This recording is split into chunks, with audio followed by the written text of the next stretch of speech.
Donc, bonjour à tous. Ravi de vous accueillir pour cette présentation, cette conférence sur le domaine des souterrains. Nous avons aujourd'hui Nicolas Mazesi et Morgane Le Courvoisier qui sont avec nous, qui vont nous présenter leur domaine qui se trouve à Celles-sur-Cher. Et dans un premier temps, justement, pour que la conférence se passe bien, je vais vous demander de désactiver l'ensemble de vos micros et de vos caméras. Comme ça, il n'y aura plus que Nicolas, Morgane et moi qui auront nos micros activés. Ça permettra d'éviter de perdre de la puissance sur le réseau. Sur ce genre d'application, c'est toujours bénéfique. Et puis, si vous avez des questions, vous avez la possibilité de les poser dans la barre d'outils. Il y a la conversation. Et vous pouvez me poser les questions que moi je restituerai directement à Nicolas et à Morgane au fil du moment où elles m'arriveront. Donc surtout n'hésitez pas, hein, puisque l'intérêt c'est justement d'essayer de répondre le plus possible à l'ensemble de vos questions.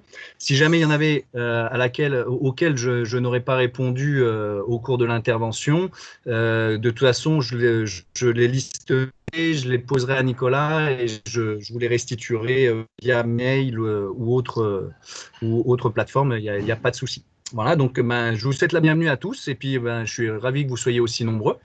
Et donc, je vais pouvoir passer la parole à Nicolas Mazesi, donc, qui est le propriétaire du domaine des souterrains et qui va pouvoir vous présenter une partie de son parcours qui me semble très, très intéressant, puisque au départ, c'est quelqu'un qui n'a pas grandi dans les vignes, on va dire, et qui s'est retrouvé depuis quelques années vigneron. Donc, Nicolas, je te laisse la parole. J'espère que ton micro est branché. Ouais, ça a l'air. Donc, pas de souci. Oui, à toi la parole. normalement, ça devrait aller. Je te propose d'ailleurs de revenir à à la diapo précédente. D'accord. Là, je suis sur le domaine des Parce que souterrains. Là, tu as laquelle? moi, ce que je vois, moi, j'ai Château de Celles-sur-Cher. D'accord. J'ai la photo du château, en fait. D'accord. Donc, pas de souci. On va recharger tout ça et on va repartir. Hop. Ceci. Bonjour à toutes et à tous. Merci beaucoup d'être présents pour cette présentation de notre domaine. Merci à Christophe Husson et puis au CFA Médéric de nous donner cette opportunité de présenter ce que nous faisons, notre activité.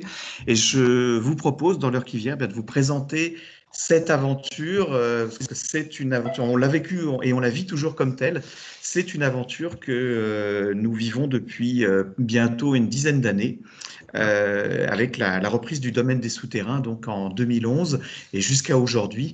Et l'ambition de cette aventure, c'est de porter un domaine du Val-de-Cher qui ressemble à beaucoup de domaines que nous avions, enfin, il ressemblait à beaucoup de domaines qui existent dans notre région, et de le porter vraiment le plus haut possible en termes de qualité de vin et également de notoriété, donc un double défi, à la fois qualitatif, gustatif, et également un défi professionnel.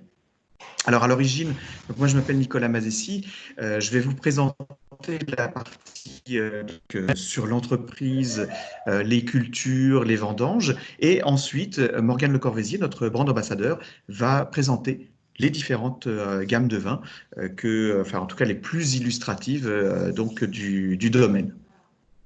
Alors comme le dit Christophe, Régine, je ne suis pas du tout originaire d'un milieu viticole. Moi, j'ai grandi en région parisienne, dans le sud de la région parisienne. J'étais très, très loin des activités agricoles et viticoles à l'époque. Et j'y suis arrivé, en fait, de manière un peu originale, par le marché chinois. Parce que j'ai étudié le chinois à l'université, j'ai étudié le commerce international, et j'ai commencé j'ai participé à différentes activités, principalement médicales, et notamment il y a une dizaine d'années, quand il y avait eu un peu plus d'une dizaine d'années, quand il y avait eu cette première alerte, une des premières alertes sanitaire qui était le H1N1, eh bien, on avait beaucoup travaillé entre la Chine et la France par rapport donc aux exports de masques et de produits donc prophylactiques. Et à cette occasion, on avait rencontré de nouveaux partenaires et notamment des personnes qui étaient dans des activités vitivinicoles. Et on a commencé à partir de 2009 à importer des produits vinicoles, donc des vins en Chine pour le marché chinois. Et à partir de là, on a acquis une part de marché qu'il a fallu défendre et protéger. Et pour cela, il fallait faire un choix entre soit rester distributeur et renforcer notre position, soit devenir producteur.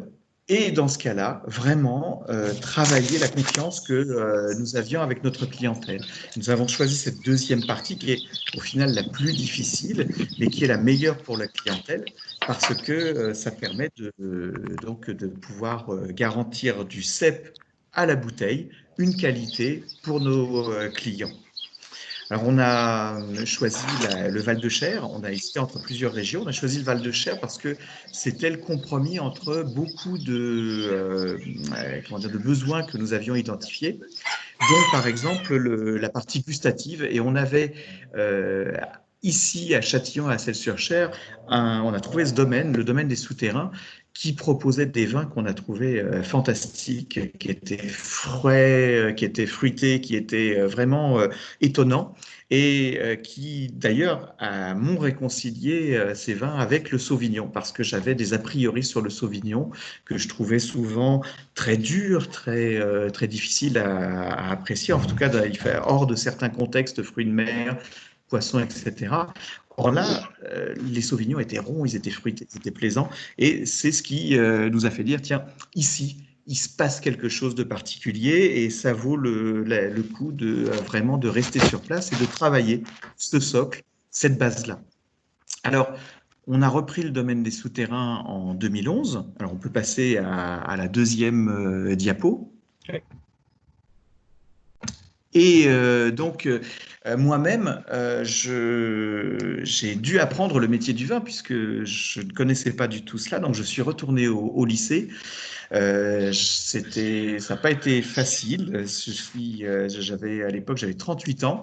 Donc, c'était une expérience également en soi. Et j'y suis retourné pour repasser un bac vigne et vin au lycée professionnel d'Amboise, qui est un super établissement également, qui permet à une personne comme moi, qui ne connaît absolument rien à la culture et aux vinifications, de devenir vigneron en l'espace d'une année et en apprenant les différents métiers qui composent donc le métier de vigneron, de l'ouvrier de cave ou de vigne, jusqu'à la vinification, la gestion d'exploitation, etc. Alors, ce domaine que nous avons repris, on le voit sur la carte, on est à 2h30 au sud de Paris, dans la région centre, on est dans le Loir-et-Cher, au sud du Loir-et-Cher, on est dans le triangle d'or des châteaux, entre Chambord, Nonceau, le château de Valençay. On est à quelques kilomètres, à 7-8 kilomètres du château de Celles-sur-Cher, on va en parler tout à l'heure. Et le domaine, lui, il est à Châtillon-sur-Cher, il couvre 23 hectares de vignes. Et donc, on propose des vins en AOC Touraine et Touraine-Chenonceau. Ce sont les deux AOC, sachant que le Touraine-Chenonceau est une nouvelle AOC qui est apparue à partir de 2011 et que le domaine a commencé à produire à partir de 2012. Mais cela, Morgane Le Corvézier tout à l'heure en parlera plus avant en présentant le blanc et le rouge que nous proposons. Alors, c'est un domaine donc, qui a 200 ans d'histoire. Il a été fondé en 1820. On fête cette année son 200e anniversaire, son bicentenaire. On le fête en fanfare, comme vous avez pu le constater. C'est une année assez particulière. Peut-être qu'on aura l'occasion d'en reparler. Mais à cette occasion, on souhaitait également lancer un nouvel habillage, un nouveau logo, une nouvelle identité pour le domaine. Et c'est pour cela que, pour ceux qui ont déjà vu nos bouteilles, vous constaterez tout à l'heure qu'on a un nouvel habillage qui est présenté pour pour faire cela. Alors cet habillage, on l'a réalisé avec un designer qui s'appelle Federico Restrepo, qui a travaillé pour des vignerons champenois, pour également Lancôme, pour différentes maisons, à la fois dans le vin et dans le monde du parfum. L'objet était vraiment de pouvoir lier ce monde du luxe et le monde du vin. Alors, par rapport au domaine en tant que tel, on va parler tout à l'heure de la culture, des vinifications.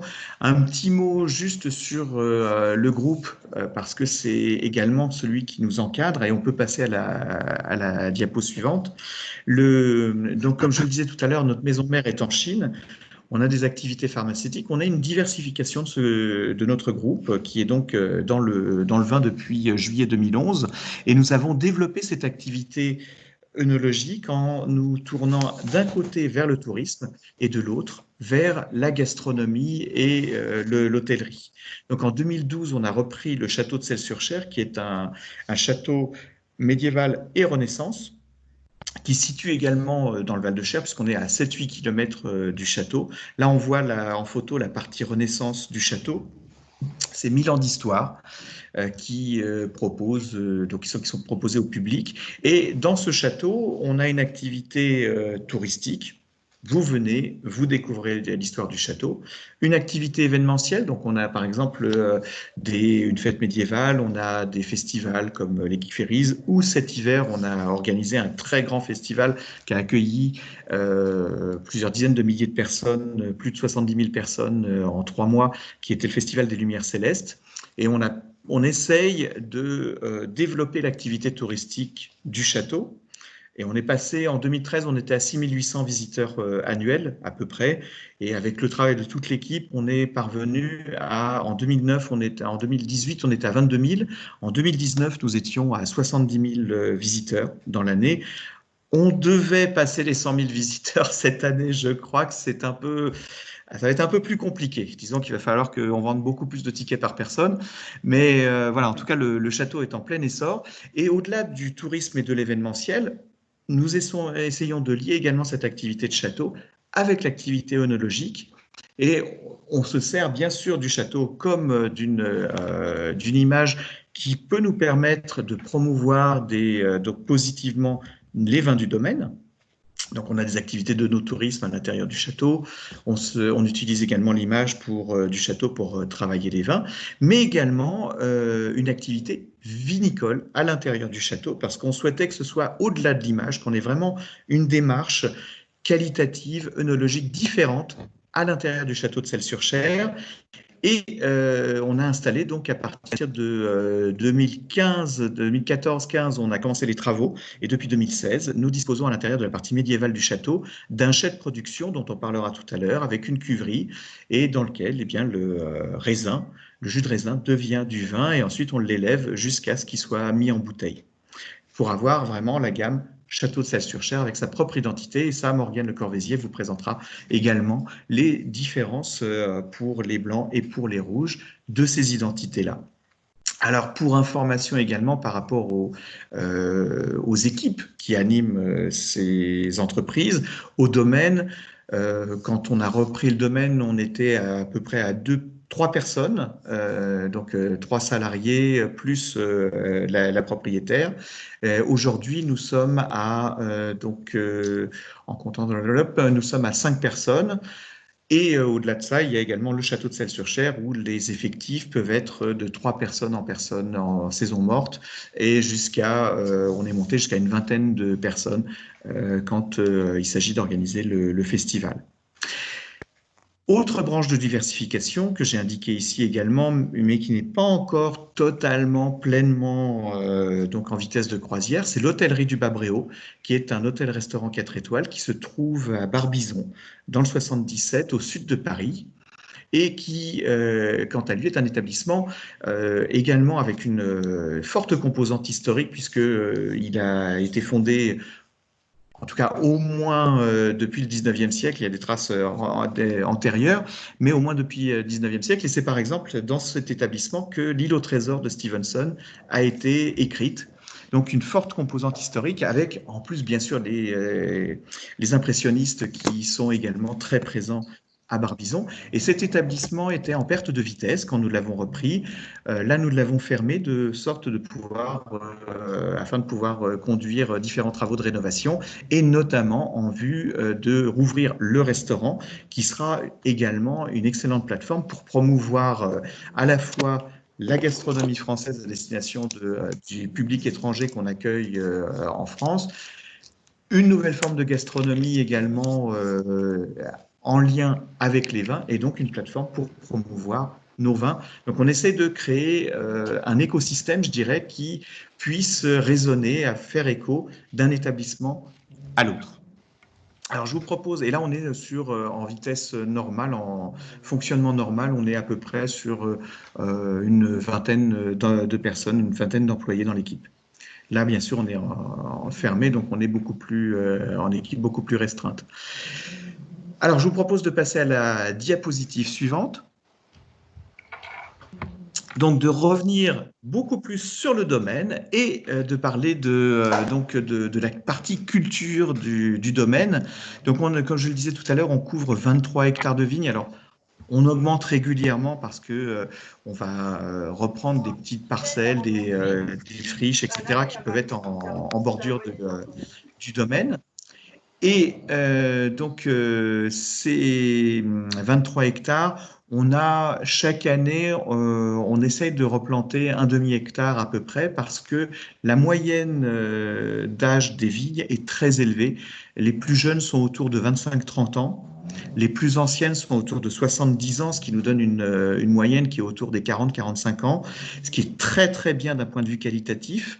Mais il faut anticiper également, et c'est ça la particularité aussi du métier de la vigne, c'est qu'il faut pouvoir anticiper parfois avec des cycles longs, voire très très longs, qui dépassent même notre activité personnelle, puisque là, quand on replante, on pense à la génération qui va nous suivre, de sorte que quand Lucie, notre fille, reprendra le domaine, elle n'ait pas besoin de replanter un tiers du domaine, ou etc., mais qu'elle ait directement un outil de travail qui soit avec des qualités gustatives déjà bien établies et que pour le client, il n'y ait pas de changement, qu'il n'y ait jamais d'à-coup dans ce que l'on propose au point de vue qualitatif, qu'on reste toujours au top au point de vue gustatif. Alors, l'encépagement, je l'ai marqué en dessous, grosso modo, on est à 50-35-15, c'est-à-dire qu'on est à 50% d'encépagement Sauvignon.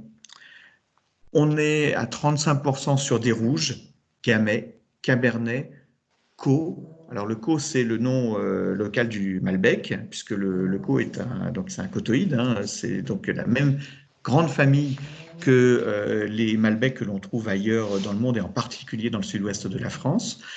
Nous avons également un tout petit peu de Pinot Noir, qui d'ailleurs souvent dans la région est souvent assemblé avec le Gamay.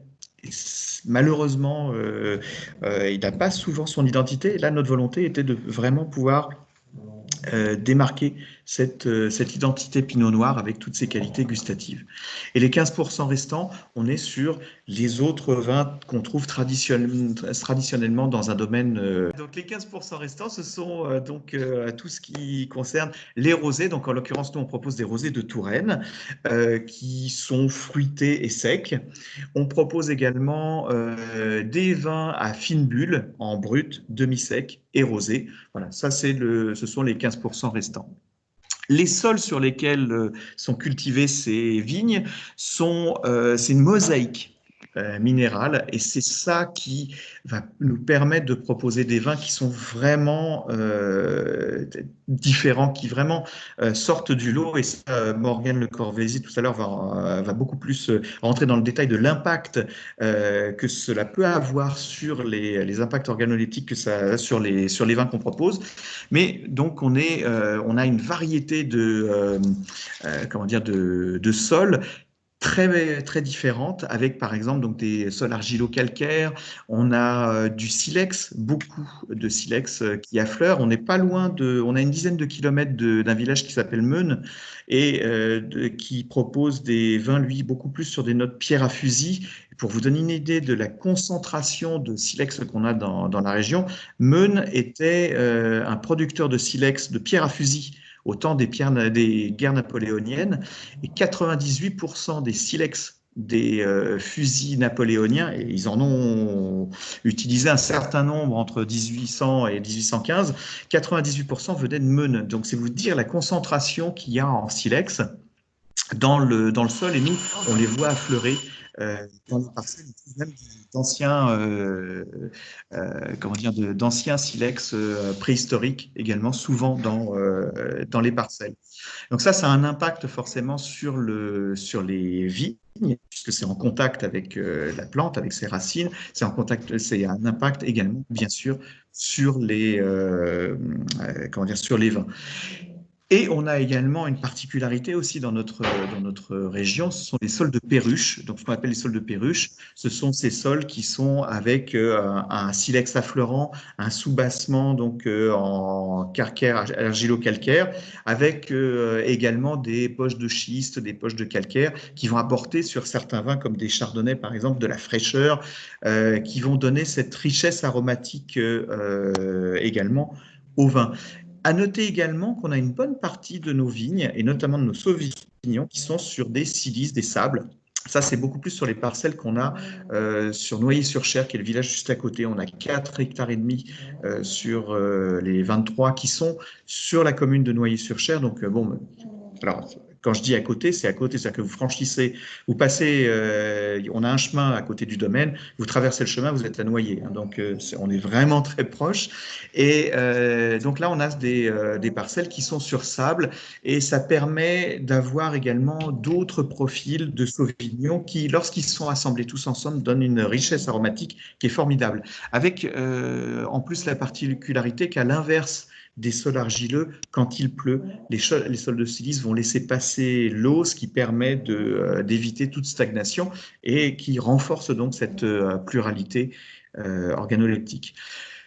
Ces sols, ces vignes, on les travaille en cahier des charges Terravitis. Quand on a repris, donc le domaine de Monsieur Goumin était géré en conventionnel. Il avait également été en Terravitis auparavant, il était revenu au conventionnel. On a choisi vraiment de s'installer dans le cahier des charges Terravitis, et ensuite de développer la partie HVE, donc haute valeur environnementale.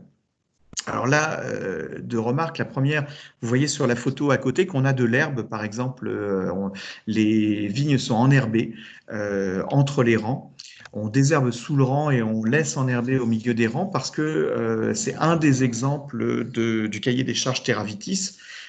C'est ce que je peux utiliser comme illustration, parce que ça permet de gérer naturellement la concurrence, la vigueur des vignes, en mettant en concurrence entre les vignes avec l'herbe dans les parcelles. Et quand il pleut beaucoup, eh bien, l'herbe est en concurrence avec la vigne pour pouvoir consommer l'eau de pluie, ce qui permet d'éviter d'avoir trop de vigueur dans les vignes et de réduire donc les risques de maladies. Et à l'inverse, s'il fait très sec comme l'année dernière, eh bien là, l'herbe va disparaître en premier, ce qui fait qu'il n'y aura plus de concurrence pour la vigne, et l'eau qui va tomber grâce aux quelques pluies, ou en tout cas celle de rosée par exemple, sera totalement utilisée par la vigne. Donc ça, c'est l'illustration que je peux avoir du Terravitis. Une deuxième remarque, cette fois-ci beaucoup plus par rapport au bio. On a hésité à passer en bio directement. C'est un choix que nous n'avons pas fait, et il est lié en partie au fait qu'il y avait un très long chemin à fournir, et on s'est dit qu'il fallait pouvoir y aller par étapes, parce qu'il fallait avoir une approche globale, et je vais y revenir.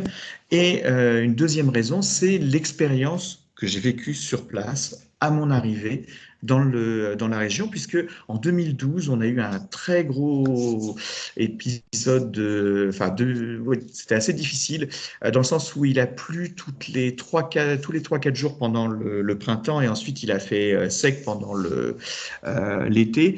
Et les personnes qui étaient en bio ont eu beaucoup de mal à travailler avec des traitements de contact. Par rapport à la saison printanière qu'on a eue.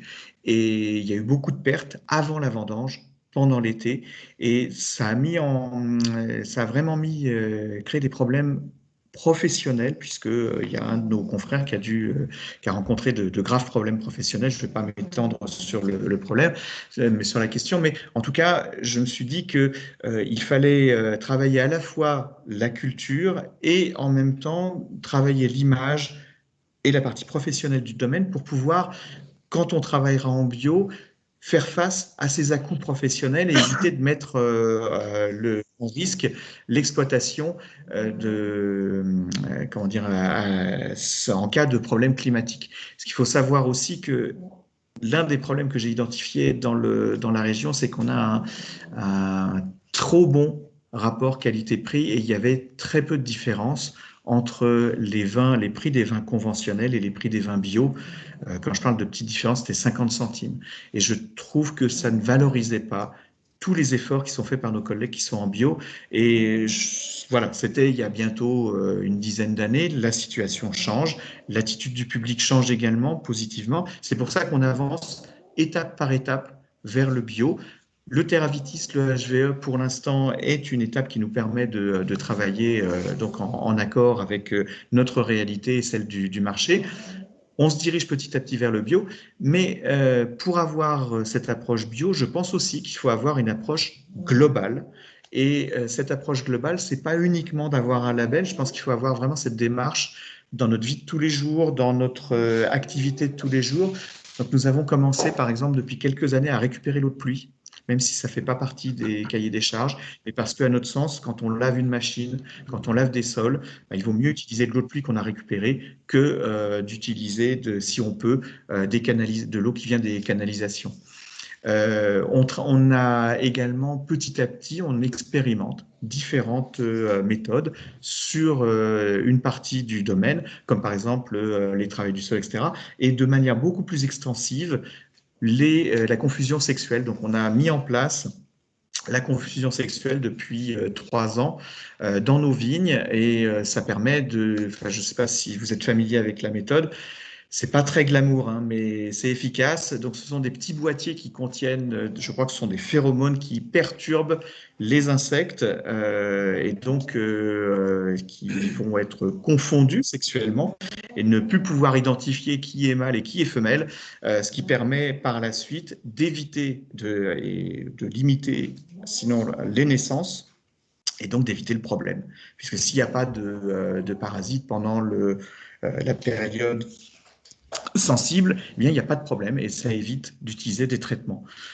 Donc, c'est une méthode qu'on a mis en place qui est assez efficace et qui nous permet d'avoir une approche également petit à petit vers le bio, et en tout cas donc d'avoir le label HVE donc depuis la fin de l'année dernière. Donc, voilà pour la culture. Je vais passer à la partie chai, pour vous expliquer notamment la partie vinicole et notamment les vendanges. Alors, un mot tout d'abord sur ces 4 photos.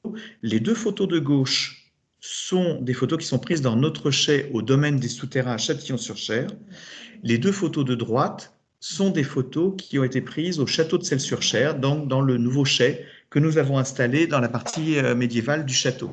Alors, la cuverie, comme vous le voyez, est à la fois au domaine fibre de verre, mais également inox. Et là, on travaille sur donc les cuves inox nous permettent de travailler notamment les températures. On fait de la précipitation par le froid. On fait également de la thermovivification certaines années.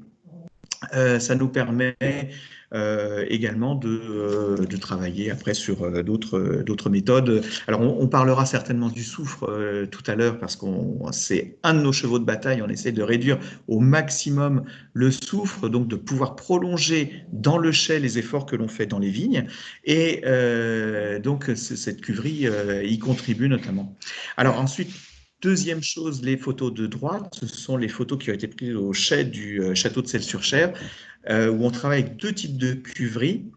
À gauche, on a une cuverie inox avec un revêtement de chêne, donc de 3 cm de chêne.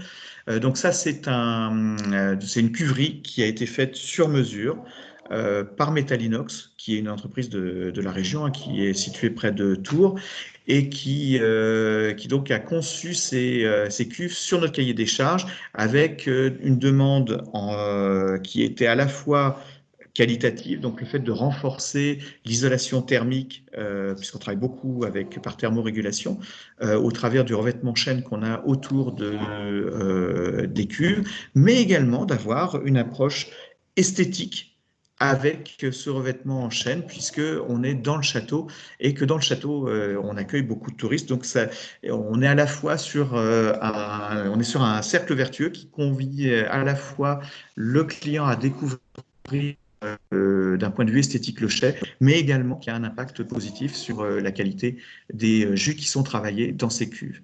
Et l'autre partie de la cuverie, c'est une cuverie fût de chêne qui permet de travailler donc les vins avec un court passage. Là aussi, là encore, Morgane Le Corvaisier en parlera pendant sa présentation des vins qui sont travaillés au château.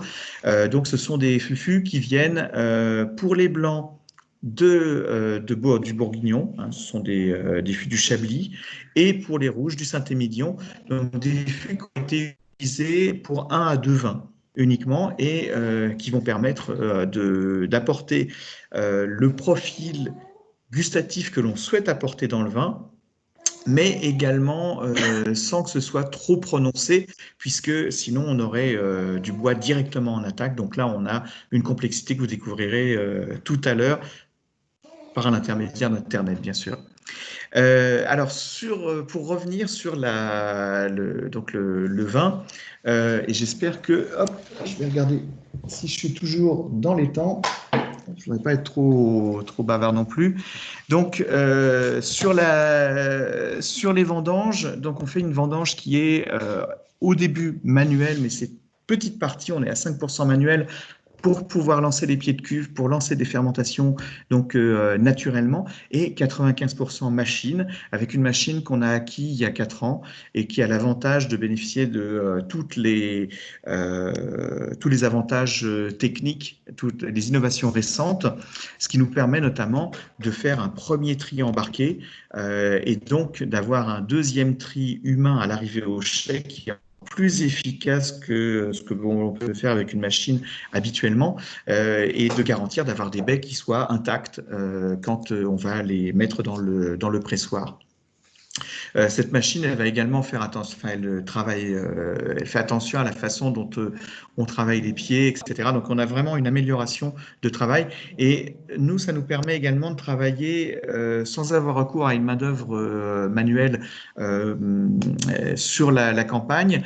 Non pas que je ne veuille pas employer du monde pour ça. Je pense que si on peut l'employer pour atteindre un objectif, on le fera. C'est juste que à notre niveau, il est plus simple de travailler avec une machine parce que pour des raisons, et là je vais rentrer sur une approche beaucoup plus de management, c'est que avec une machine, vous décidez quand vous faites feu, alors qu'avec une équipe, il faut que les personnes aient posé un congé, qu'elles soient disponibles pour la campagne, et donc il faut que ça tombe au bon moment de l'année. Or, les dernières années ont été d'un point de vue climatique assez compliquées et ça s'est joué parfois à 2-3 jours et il fallait vraiment être réactif entre ce que l'on pouvait constater gustativement dans les parcelles et ensuite qu'on pouvait déclencher au point de vue vendange. Et ça a un impact sur le soufre puisque ça permet, si on a une bonne qualité, d'utiliser moins de soufre. Donc ça contribue de cette activité à destination de la vinification. Donc les raisins sont ensuite pressés dans un pressoir pneumatique. Pour les chenonceaux, on fait de la macération pelliculaire, c'est-à-dire qu'on enferme les raisins quelques heures dans le pressoir pour qu'une préfermentation commence au niveau moléculaire et qu'il y ait une pression qui s'exerce, puisqu'il y a du gaz carbonique qui échappe de la fermentation. Il ne peut pas sortir de la cuve puisqu'elle est fermée hermétiquement. Et donc, ça augmente la pression à l'intérieur de la cuve. Et cette légère pression suffit à aller chercher au niveau moléculaire des arômes qu'on n'aurait pas eu normalement avec un pressage traditionnel.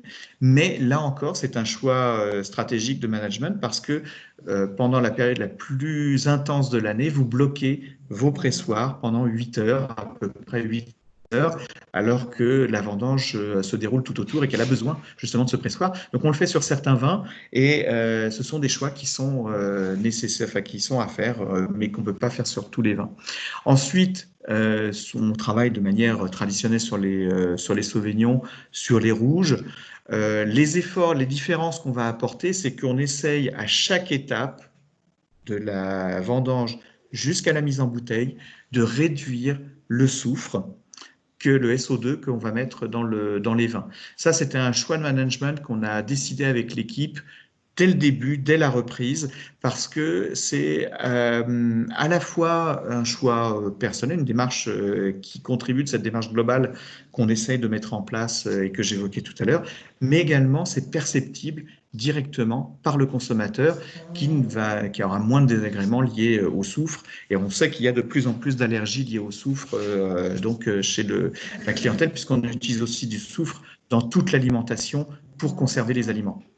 Alors, concrètement, ça va influer sur l'horaire de la vendange, ça va influer sur le temps passé par les raisins à attendre devant le chai, etc. On a optimisé tout ça, mais c'est également dans la cuverie, on utilise des gaz, des filtres, on utilise les températures également. C'est pour ça que j'évoquais la thermovinification. C'est un moyen également de permettre de gérer toutes les contingences liées aux désagréments qui peuvent survenir à cause du climat au moment de la vendange sans passer par la case de soufre. Et ça nous permet, à l'issue de la mise en bouteille, au total, et on met en bouteille nous-mêmes les vins, de réduire le soufre à peu près un quart, voire un cinquième de ce qui est autorisé en bio, alors qu'on n'est pas en bio.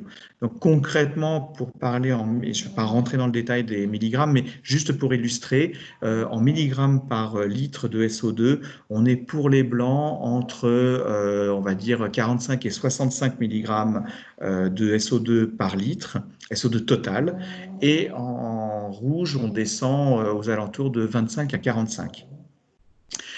Sachant que donc on essaye de tout intégrer dans la production, à l'intérieur de l'entreprise.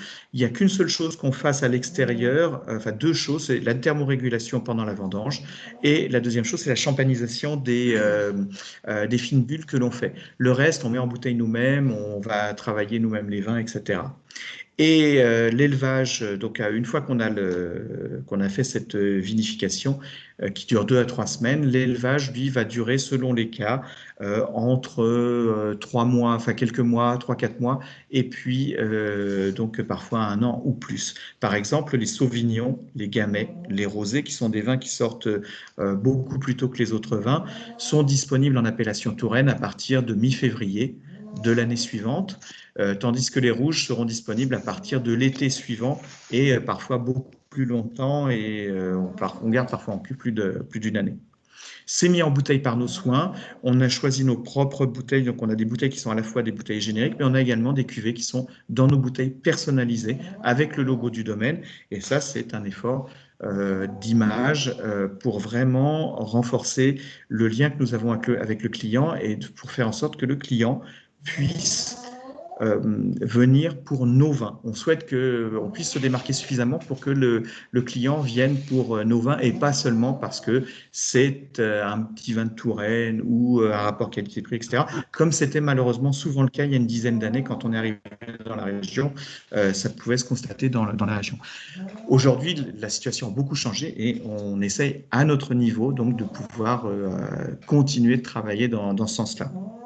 Un petit mot sur la cuverie fût de chêne, puisque au domaine, on travaille essentiellement en cuverie fibre de verre et inox. Au château, on fait un passage en fût de chêne qui va durer à peu près 6 mois. Voilà.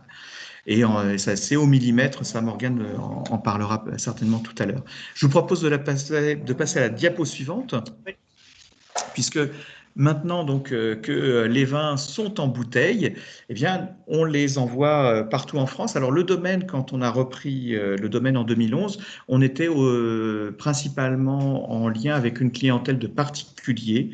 On va dire qu'on était à 85% sur le marché français, 85 à 90% sur le marché français et 10 à 15% à l'export selon les opportunités qui existaient.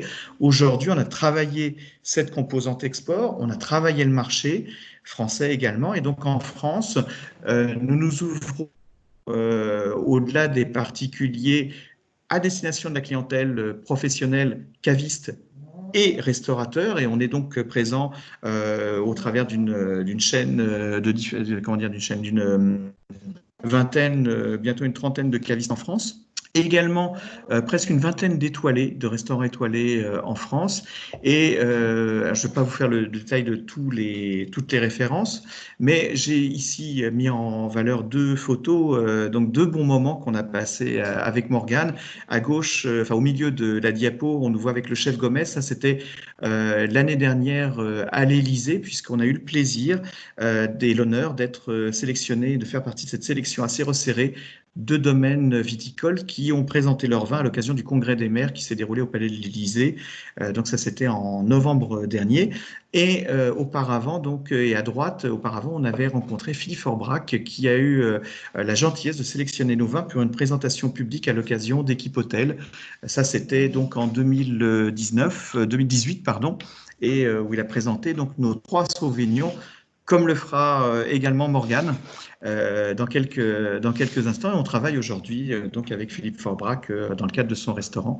Donc voilà pour le marché français, avec en plus un développement à l'export qui s'est fait, donc qui a développé à la fois le Benelux, Belgique, Hollande, mais également on s'est développé en Finlande, aux États-Unis. On a également une forte présence en Chine, hein, puisque notre maison mère est en Chine.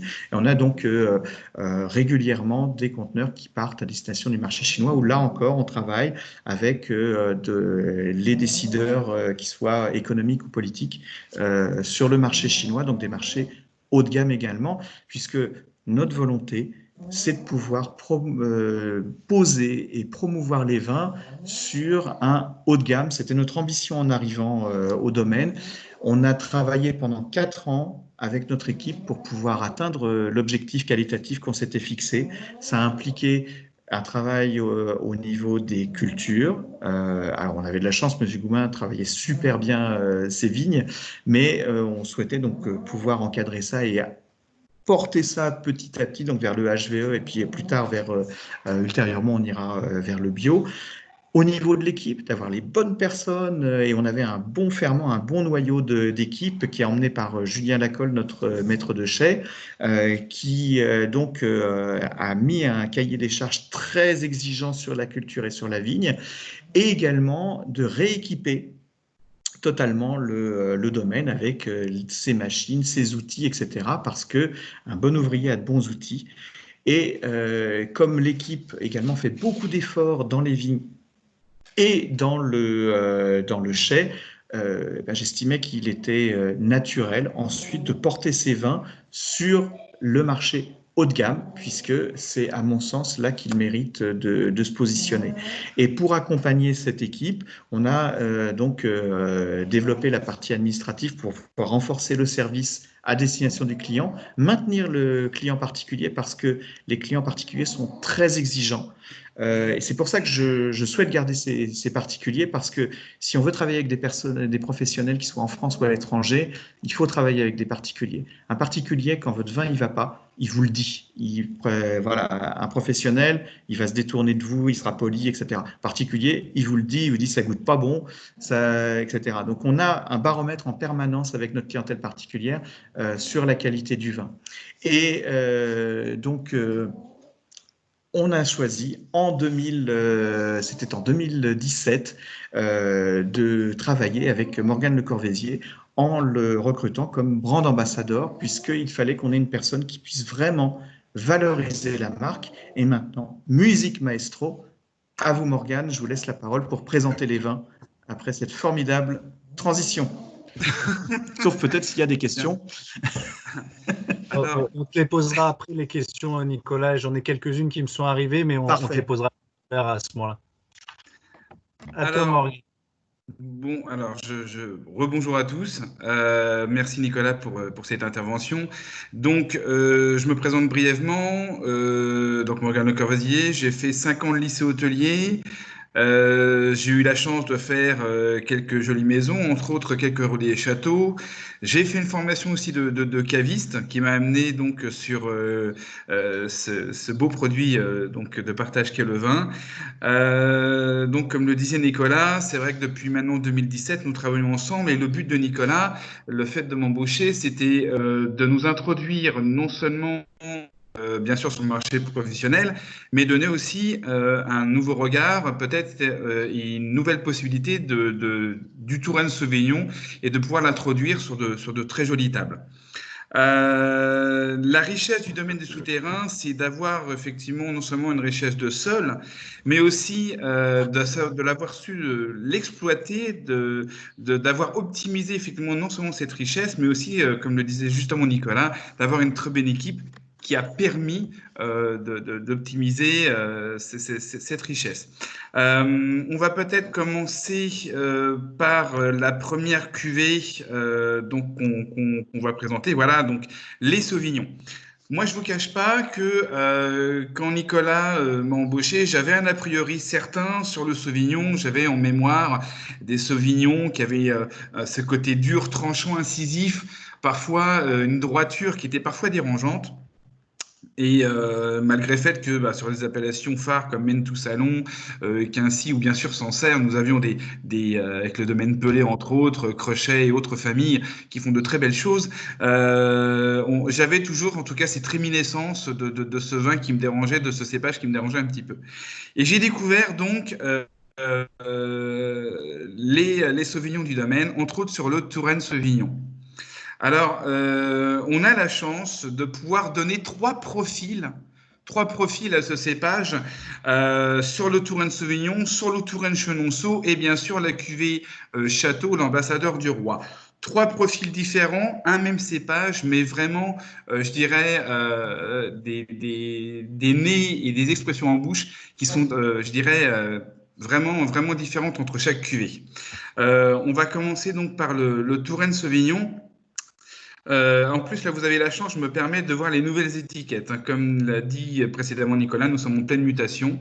Nous avons un désirata, effectivement, de mettre en avant ce cépage qui était souvent malmené par les médias, à tort ou à raison en tout cas, mais on a essayé vraiment de mettre en valeur ce cépage. Et il était temps pour nous aussi de regarder, en tout cas, de pousser un petit peu vers le haut, non seulement le Touraine Sauvignon, mais aussi le Touraine Chenonceau, cette jeune appellation qui date de 2011 et qui mérite vraiment, en tout cas, d'être mis en avant. Donc, le Touraine Sauvignon, on a, je dirais, peut-être qu'on a une image peut-être de la cuvée Touraine Sauvignon, je ne sais pas. Je ne sais plus si dans la vidéo, on a que ces que cette image, bon, il n'y a pas de souci. Alors, le Touraine Sauvignon, il a l'avantage et le bon goût d'être un vin très expressif et très accessible. C'est un vin qui va avoir un nez extrêmement friand, qui va être vraiment sur le fruit blanc, sur ce fruit juteux de pêche de vigne, quelques expressions florales, bien sûr, comme on a aussi le bourgeon de cassis, mais on a vraiment ce côté exubérant, cette richesse qu'on ne retrouve pas toujours sur les premières cuvées de Touraine. Et c'est vraiment là, je vois, où il y a quand même un certain travail de M. Julien Lacolle, où il a réussi vraiment à transcender, on peut dire, ce Touraine Sauvignon. En bouche, pareil, même explosion. On a quelque chose de rond, de riche, avec une très belle fraîcheur, toujours aussi sur ce fruit, avec des nuances un petit peu plus pomélos sur la finale. Un vin qui, ma foi, agrémente très très bien, ne serait-ce qu'une terrine de saumon, un apéro entre copains, parce qu'il a avant tout vocation d'être un vin amical, de copains, de potes, on ne sait pas quoi effectivement arriver à offrir un soir ou qu'on va à l'apéritif, bim, on met ça sur la table, ça fédère tout de suite et on a tout de suite ce lien, cette connexion qui s'opère avec ce vin. Donc ça, c'est notre entrée de gamme, toujours bien sûr anti-ravétis. On a modéré bien sûr le soufre, hein. C'était quand même aussi un cahier des charges qui était important pour nous, ce qui fait que, bon, ma foi, pas de mot de tête, hein, à moins que vous en buviez un certain nombre, mais c'est vraiment avant tout, on a voulu faire un vin convivial et qui répondait à des besoins simples sur l'instant T. Voilà. Deuxième vin, le Touraine Chenonceau. Donc le Touraine Chenonceau, on va sur un vin, je dirais, plus gastronomique, de par ses vinifications, comme l'avait expliqué précédemment Nicolas. On a un vin où on a fait de la macération préfermentaire, on a fait un élevage sur lit pendant 9 mois, des rendements plus faibles aussi, car on tourne aux alentours de 45 hectolitres l'hectare. Donc il fallait un vin qui soit un petit peu plus structuré, avec ce côté racé, mais en même temps ce côté très élégant. C'est un vin que je conseille déjà à une température de service, généralement température de cave. On aurait tendance, et vous savez tous, à servir les blancs bien trop frais, ce qui est un tort, car on passe à côté d'un panel aromatique assez vaste. Donc une température entre 11 voire même 13 degrés ne sera pas préjudiciable pour ce vin, qui lui donnera toutes ces valeurs aromatiques. Alors on est sur les mêmes trames au nez, on va être globalement toujours sur ce fruit, quelques notes de bépine, sur l'évolution presque l'acacia, en bouche. Toujours ce fruit blanc, bien présent, ce noyau, ce fruit au noyau qui est là. Une finale tout en fraîcheur, une très belle minéralité, mais surtout de par cet élevage sur lit, ce gras. Cette texture, vous savez, quand vous mangez cette petite noisette de beurre et qu'on retrouve dans certaines vinifications de Bourgogne, parce qu'on pourrait presque dire qu'on vinifie à la bourguignonne, et cet élevage sur lit va lui donner cette texture, cette allonge, cette bouche si particulière qui va lui permettre de s'accommoder de plats plus élaborés et de produits plus nobles. Ça va très bien du homard en passant par une poularde crémée, un barbeur blanc, voilà, en tout cas des prestations qui, de par leur richesse, nécessitent un vin avec cette belle complexité. D'ailleurs, je me permets, parce que ce n'était pas trop prévu, je présente aujourd'hui un Touraine Chenonceau, donc millésime 2015.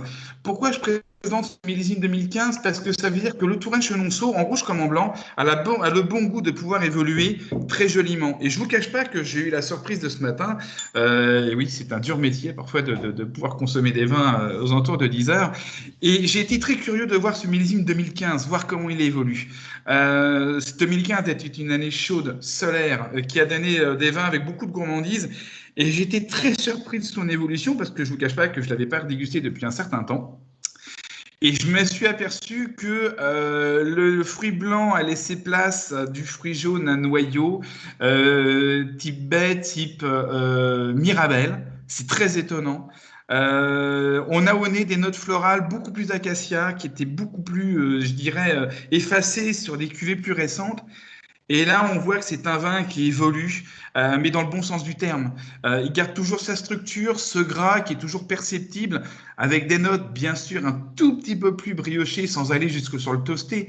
Mais on est sur quelque chose, voilà, vraiment, où on est un vin en pleine évolution et prometteur.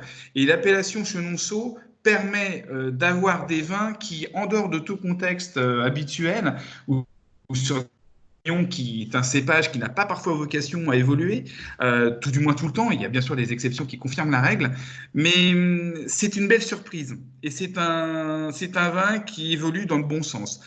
On va voir ce que ça donne peut-être encore d'ici 2-3 ans, mais en tout cas, c'est prometteur. L'ambassadeur du roi, c'était un challenge de faire un Sauvignon, effectivement, de l'élevé sous fût. Le plus important, il n'était pas de travestir, en tout cas, ce cépage. Il fallait au contraire le sublimer et l'accompagner. Cet élevage sous bois, c'est ce qui s'est produit. Le but étant que le bois lui donne cette finesse, cette complexité, sans que le goût du bois supplante cette belle valeur aromatique qu'est le Sauvignon. C'était un challenge réussi. La preuve en est, c'est qu'il a été de nombreuses fois distingué. C'est un vin qui a eu, mine de rien, une médaille d'argent mondiale du Sauvignon. C'est un vin qui est surprenant et peut-être le plus difficile et le plus complexe. C'est le vin peut-être de spécialistes. Et quand vous êtes sommelier ou caviste, peut-être le plus difficile à présenter parce qu'il a vraiment un profil atypique, ne serait-ce au nez, ne serait-ce en bouche, car au nez, on va vraiment être sur des notes beaucoup plus végétales, des notes de foin coupé, des notes parfois de sous-bois, des notes de fougère qui vont être très présentes. En bouche, on a plus une trame qui va être pareil sur des notes là en évolution sur l'amande, sur légèrement noix. On aurait presque des notes oxydatives qu'on peut retrouver dans d'autres vins, je dirais pas jusqu'au vin du Jura, mais en tout cas, on a un profil qui est vraiment atypique et qui s'accommode de plats très difficiles. Des asperges, par exemple, l'asperge blanche, on est en plein dedans en ce moment, accompagne divinement bien, en tout cas, ce vin, que je conseille aussi de carafer un petit peu, parce que l'élevage sous bois fait que il a besoin de s'aérer. Et je pense que c'est peut-être le vin le plus difficile peut-être à appréhender, mais qui récompense le plus. Donc, vous voyez, un cépage, un sol varié, parce qu'on a bien sûr des silices, on a des schistes, on a donc des silex, et donc 3 élevages, 3 concepts, 3 vinifications différentes, et 3 appréhensions, 3 je dirais, bouches différentes, 3 nez différents, pour donner en tout cas un beau retour et un bel échange sur ces vins. On va peut-être passer au rouge. Alors, le Tourenco, Touren-Chenonceau et le Chevalier du Saint-Esprit. Ces 3 vins ont un point commun de fait, c'est qu'ils ont ce cépage qui a été mis longtemps en dormance dans la région, parce qu'on estime que c'est un cépage, qui a été introduit aux alentours du 15e siècle, 16e siècle, et que c'était un cépage qui a été mis un petit peu en désuétude, et qui a repris en tout cas une effervescence et qui a vraiment repris un essor avec l'appellation Chenonceau, ne serait-ce parce qu'on avait l'habitude souvent sur la Touraine de boire des co frais, de boire des co en tout cas plutôt sur une certaine légèreté. Ce qu'on a fait d'ailleurs sur notre Tourenco, on a voulu faire un Tourenco friand, gourmand, avec des notes un petit peu de myrtille, avec des notes un petit peu de prunes qu'on retrouve, voilà, mais de prunes fraîches. Donc, un vin qui est pareil comme le Touraine Sauvignon, sur une pleine gourmandise et qui, en pleine saison, là, sur l'été et le printemps, va répondre à des attentes aussi bien basiquement une très belle charcuterie, mais bien sûr des viandes grillées, car il a un rapport avec justement la grillade de ce côté un petit peu fureux très intéressant. L'association des deux s'opère très bien, un jambon grillé, voilà, à l'os, pareil. Il a vocation d'être un vin d'amis, un vin de copains, et qui répond en tout cas à l'instant, qui répond à cette convivialité qu'on attend en tout cas sur les vins. Et il aurait presque une saisonnalité, en tout cas, certains vins rosés et autres, et ben, il a son rôle aussi sur des vins de printemps et d'été. Touraine-Chenonceau rouge. À mon sens, le plus intéressant, en tout cas, de la gamme des rouges. Pourquoi? On l'associe, en tout cas, sur cette cuvée à 10% de Cabernet Franc dans cette ossature, qui va lui donner d'ailleurs à la dégustation, on verra un petit peu après, des notes bien particulières. Deux choses sur ce vin. Le premier, c'est que c'est un vin avant tout viril. C'est un vin qui a une attaque franche, avec des tanins quand même présents. Surtout si on ne le carafe pas, parce qu'il a vocation à être carafé. Il a des tanins un petit peu marqués. J'irai pas jusqu'au poivron, parce que ça serait pas en tout cas ces notes un petit peu végétales qui, moi, à mon sens, parfois peuvent être dérangeantes. Mais on a des tanins en tout cas qui sont bien présents, des tanins de peau en tout cas qu'on ressent bien. Mais après cette ouverture, après une ouverture un petit peu, je dirais en carafe, au bout d'une vingtaine de minutes, qui se libère, qui devient plus soyeux. Donc ce côté viril devient docile. Et donc, on va avoir un vin qui, sur l'attaque, va vraiment devenir un petit peu plus fin, vraiment acquérir de la finesse. En bouche, c'est la pleine expression du fruit noir qui va de la mûre, mais en passant bien sûr sur des notes très prunotées, qui font partie aussi des caractéristiques même du co. Alors, il est évident qu'on n'a pas voulu rejoindre le profil qu'on va retrouver sur les Auxerrois, enfin des Malbecs qu'on va retrouver sur la région bordelaise ou bien sûr sur Cahors, parce qu'on n'a pas le même sol, on n'a pas la même climatologie, et ce n'était pas le but, au contraire, c'était d'avoir sa propre identité. Et la particularité de notre vin, c'est que même s'il a cette structure, à la finale, de par les sols, surtout ces sols calcaires, on va avoir énormément de fraîcheur et de finesse. Et c'est ce qui vraiment le caractérise. C'est que vous avez cette structure en bouche, ce côté massif un petit peu de ce vin, mais surtout à la finale, on a une très belle persistance aromatique et une très belle fraîcheur. Et c'est donc ces caractéristiques qui lui permettent non seulement d'aller sur des plats, je dirais un coq au vin, en passant par un bœuf stroganoff, en passant en tout cas sur des plats en sauce qui sont un petit peu marqués, mais aussi par exemple des abats où voilà, on va avoir besoin aussi d'une certaine finesse. À la finale, pardon, un très beau foie de veau s'y ira très bien dessus parce qu'il a cette fraîcheur, cette élégance. Ce qu'avant tout, c'est ce qui caractérise aussi les chenonceaux, c'est le mot élégance. Et c'est cette finale très élégante qu'on a et cette belle fraîcheur qui caractérise en tout cas le chenonceau. Sachant que, je le précise, le domaine des souterrains, et j'en ai goûté quelques-uns des chenonceaux de nos confrères qui font de très belles choses, je le précise, on est à peu près une cinquantaine. Je trouve qu'on a une très belle extraction. C'est un parti pris de faire des vins marqués, stylisés, reconnaissables.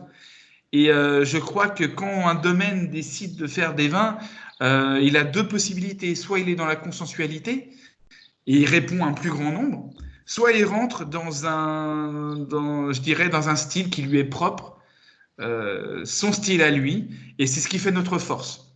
Comme le disait Nicolas, ça nous a permis d'être présents, je fais une petite aparté, sur non seulement les hautes instances de l'État, mais aussi sur de la reconnaissance par nos pairs, en tout cas, des sommeliers, des cavistes, et c'est ce qui nous caractérise, en tout cas. Dernière bouteille de rouge, Chevalier du Saint-Esprit, et pas des moindres, 2 étoiles au guide Hachette. Donc, quand on l'a présenté, on s'y attendait pas du tout. C'était un beau challenge. Pour ce vin, effectivement, 100% co, élevé dans un fût d'un vin issu du Saint-Émilionnais. Pareil, le co est un cépage puissant qui tolère très bien le fût, mais il fallait aussi le maîtriser.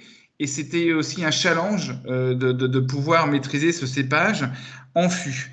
Au nez, on va avoir les mêmes caractéristiques un petit peu que le Touraine-Chenonceau. J'ai oublié de dire sur le Touraine-Chenonceau, pardon, il y avait aussi des notes de sous-bois, des notes un petit peu qui étaient aussi à la finale qu'on peut avoir au nez et en bouche. Le Chevalier du Saint-Esprit, lui, va avoir des notes en ce moment un petit peu plus d'élevage, car on est encore sur un millésime 2016, en tout cas pour les dernières dégustations. Et ce qu'on propose encore, là on arrive à terme sur ce millésime. Et ce qui est intéressant, c'est de voir son évolution sur un vin sous fût. Et en dehors de toute notre prudeauté de fruits noirs, toujours aussi bien marqués, toujours aussi présents, on a ces notes un petit peu de fruits cuits, ces notes de grillés, de toastés, bien sûr, données par le fût, mais tout en subtilité, et qui nous donne un vin, bien sûr, qui peut répondre sur des magrets, qui va nous un magret sauce poivre vert, ça va nous donner sur des pintades, sur du gibier, ça va extrêmement bien répondre. Donc un vin, tout comme le Chenonceau, qui a vocation à évoluer dans le temps. Ce sont des vins, là j'ai goûté un 2014, par exemple, Touraine Chenonceau, et ce sont vraiment des vins qui, comme les blancs, et encore plus que peut-être les blancs, ont vocation à vraiment évoluer dans le temps. Et à s'affiner. Et là, il y a encore des 2016 en Touraine Chenonceau rouge qui commencent seulement à devenir intéressants, qui étaient des adolescents encore il n'y a pas très longtemps. Et c'est un peu le cas du Chevalier du Saint-Esprit qui gagne avec le temps en complexité, non seulement sur sa trame originelle, mais aussi sur ses notes d'élevage. Et c'est ce qui nous donne, voilà, sur ces 3 cots, un beau panel. Il y a d'autres projets à venir, j'espère en tout cas, sur d'autres cuvées. Mais je pense déjà qu'entre les Sauvignons et les cots qu'on vous a présentés, il y a déjà un beau panel. Alors j'ai oublié, bien sûr, on aurait pu présenter les gamets. On propose un gamay vraiment sur la fraise, sur la framboise, pareil, un vin croquant, un vin vraiment sur une belle gourmandise. Voilà, on a des rosés qui répondent aussi à beaucoup d'attentes sur les Pinot Donis, donc avec cette note un petit peu épicée qui est très agréable. Donc on essaie de faire des vins personnalisés, faits avec conviction et je pense avec beaucoup d'amour aussi. Voilà. Alors, je ne sais pas, Christophe, si vous aviez peut-être encore une diapo ou s'il y avait des questions, je ne sais pas. C'était juste le final de l'intervention, on va dire, déjà. Mais c'est aussi la période, je pense, où on va pouvoir poser des questions, parce que j'ai eu quelques questions qui me sont arrivées. Et celle-ci, soit toi, soit Nicolas, hein, si vous voulez y répondre. Sur un côté technique, déjà, il y a quelqu'un qui m'a demandé si on pouvait expliquer un peu l'élevage sur lit. Oui, alors Nicolas ou moi, c'est comme vous voulez. Allez-y, Morgane. Ouais. Alors l'élevage sur lit, c'est très simple. C'est qu'on a des microparticules qu'on appelle les lits. Et pendant l'élevage en cuve inox, on a ce qu'on appelle bâtonner, c'est-à-dire que de façon régulière, on va exciter donc ces particules aromatiques, ces microparticules, qui vont donner et ce pendant 9 mois. Donc c'est un travail supplémentaire qui va donner donc à la finale. Alors ça, c'est une technique typiquement bourguignonne, hein. On fait essentiellement souvent dans les fûts. Et nous, pour le coup, sur cette période de 9 mois, le but étant de donner au vin une structure et un gras particulier. C'est vrai que sur les sauvignons, vous savez tous, on a toujours cette tension, c'est vraiment cette droiture, et on a rarement, en tout cas, un gras ou une mâche à la finale qui... Or là, structurellement, de par en tout cas la nature du sol, mais après de par cet élevage, on a vraiment, et c'est un parti pris, et ça fait partie du cahier des charges, en tout cas de l'appellation Chenonceau, de faire un élevage sur lit pendant 9 mois. Donc, bâtonnage, et à la finale, donc ce gras, c'est ce qui va donner cette perception de beurre frais à la finale. Si Nicolas veut peut-être étayer un petit peu plus. Oui, c'est-à-dire qu'on... Voilà, les lits, c'est les levures mortes. Et donc, sur les Sauvignons Touraine, on ne les laisse pas parce que sinon, comme le disait Morgane, ça va apporter des notes gustatives qui vont être beaucoup plus sur le gras, sur le beurre frais. Donc, ça va donner des arômes qu'on ne souhaite pas avoir sur les Sauvignons. En revanche, on les laisse sur les Touraine Chenonceau, où là, ça va permettre d'atteindre le profil organoleptique qu'on souhaite atteindre avec du gras, des finales de beurre frais, voire même parfois de brioche. Voilà. Alors pour cela, il faut aussi avoir des lits qui soient saines. Parce que si vos levures au moment de la vendange ne sont pas, enfin, on présente des risques sanitaires parce que la vendange a été compliquée, a été difficile, etc., c'est beaucoup plus difficile de pouvoir utiliser les lits, et il faut faire une sélection dans ces cas-là par rapport aux parcelles, en fonction de la situation sanitaire des parcelles, tout ça, pour bien choisir lesquelles vont pouvoir travailler sur lit.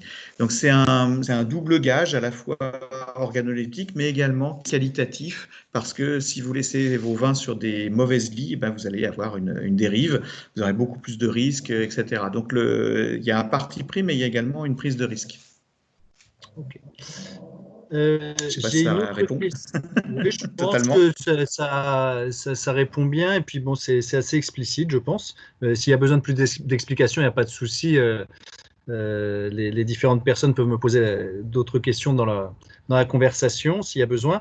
Il y avait une autre question sur, tout à l'heure, tu as parlé de champanisation, Nicolas, sur certains Oui. de vos vins. Donc, vous utilisez donc une méthode traditionnelle, mais je ne crois pas que tu aies parlé du temps, je dirais, de la prise de mousse ou du temps de garde avant la commercialisation. Donc, de savoir combien de Absolument. temps vous les Tu gardez as en raison, est-ce qu'il faut que je revienne sur le principe de champanisation ou pas? on va me le dire dans la conversation. Je pense que pour l'instant, ça reste, ça doit être assez cohérent pour tout le monde. Mais s'il y a besoin, on reviendra dessus. Mais c'est ouais, au niveau de D'accord. la durée de conservation. On est entre 18 et 24 mois chez le champanisateur. On travaille avec la société Marcel Louette qui est à Bourré, qui est à une quinzaine de kilomètres de chez nous et qui a l'avantage de toujours travailler à la main. Alors, ils ont bien sûr des travaux qui se font encore, qui se font en machine, mais ils ont encore du personnel qui travaille à la main. Et donc, ça passe 18 à 24 mois. Au début, c'était 18. Maintenant, on est de plus en plus sur 24 mois parce que ça affine la bulle. On a une bulle qui est vraiment très fine, très agréable. Et j'aime moi-même cette idée qu'il y ait une personne qui tourne les bouteilles et que ce ne soit pas simplement quelque chose de mécanique qui coûterait certainement moins cher, mais voilà, il y a une personne qui s'en occupe et le vin, c'est un produit très humain, donc imparfait, comme nous. Et donc, toutes les bouteilles ne sont pas tournées de la même façon. Et j'aime bien cette idée de différence essentielle qu'il peut y avoir entre chaque bouteille, même si j'ai totalement conscience que c'est absolument pas perceptible. Mais voilà, voilà, ce côté vraiment travail manuel, je l'aime beaucoup. Donc voilà, pour répondre à la question, c'est 18 à 24 mois. C'était 18, c'est devenu de plus en plus 24 mois. Alors, j'ai une autre question. Pourrait-on avoir un petit développement sur la cuvée Mélanie et sa philosophie? Ah, il y a des connaisseurs. Alors, moi, la je veux bien cuvée partir du Mélanie, côté gustatif, je veux bien l'expliquer, mais après, c'est vous qui oui, partez. ouais. Alors, la cuvée Mélanie. Alors, la cuvée, déjà, la cuvée Mélanie, c'est une cuvée qu'on fait ponctuellement. C'est de la vendange tardive que l'on fait avec du Sauvignon. Et comme c'est une vendange tardive, on ne la fait pas chaque année. Il faut vraiment avoir les conditions climatiques et météorologiques. On a fait 2 cuvées jusqu'à présent. Mon prédécesseur, Jacques Higoumin, dans sa carrière, il en a fait, je crois, 4. Donc, ce sont vraiment des conditions très particulières. Il faut qu'il y ait de la pourriture noble et voilà, et que ça, qu'on travaille cette parcelle pour accueillir ces prédispositions. Il faut que la pourriture noble s'y développe. Et ensuite, il faut que les oiseaux nous laissent suffisamment de vendanges. Donc, ça fait plusieurs conditions qui ne sont pas évidentes à faire. C'est une vendange qu'on fait à la main. C'est un moment vraiment très intéressant d'un point de vue vigneron, mais également dans l'équipe. Et c'est une toute petite cuvée puisqu'on doit faire quelque chose comme 3 hectos. Donc c'est vraiment, vous voyez, on fait 300 à 500 bouteilles, 105, entre 1,5 et 3 hectos. Entre 105, on fait entre 150 et 500 bouteilles selon les cas. Et maintenant, je vais passer la parole à Morgane pour la description vraiment du profil de cette cuvée. Alors la cuvée Mélanie, elle a déjà, donc elle est servie sur des demi-bouteilles. Donc pour vous dire la préciosité en tout cas de ces cuvées, ça c'est une première chose. La deuxième, c'est vrai que ce sont des bouteilles, on sent effectivement qu'elles sont légèrement botrytisées, donc on a des nuances et on a bien sûr une sucrosité qui est bien plus présente. Mais on n'a pas un sucre résiduel non plus excessif, hein. Je crois qu'on doit être autour de 60 grammes de sucre résiduel. Mais on a des profils, alors là pour le coup, qui sont vraiment atypiques, parce que on passe toujours sur le fruit bon, mais plus poire. Un côté très poiré, un côté très... Alors le pomelo, on oublie, hein. Il est parti en vacances, hein, donc il y a juste effectivement le côté poire qui est présent, très flument, très juteux, et toujours cette fraîcheur. Et c'est ça qui est fantastique de la cuvée Mélanie. des vins où il y a de la sucrosité. C'est-à-dire qu'on garde le nez, l'attaque et la bouche sur ce fruit gourmand, sucré légèrement, et à la finale, une magnifique fraîcheur, une très belle minéralité. Et c'est ça ce qui est caractéristique de la Mélanie. Alors, elle est précieuse de par le peu effectivement de vendanges qu'on fait en tout cas. C'est toujours une surprise, on ne sait jamais trop plus ou moins si on va la faire ou pas. Mais en tout cas, d'ailleurs, de mémoire, on a terminé nos Mélanies, on n'en a plus actuellement.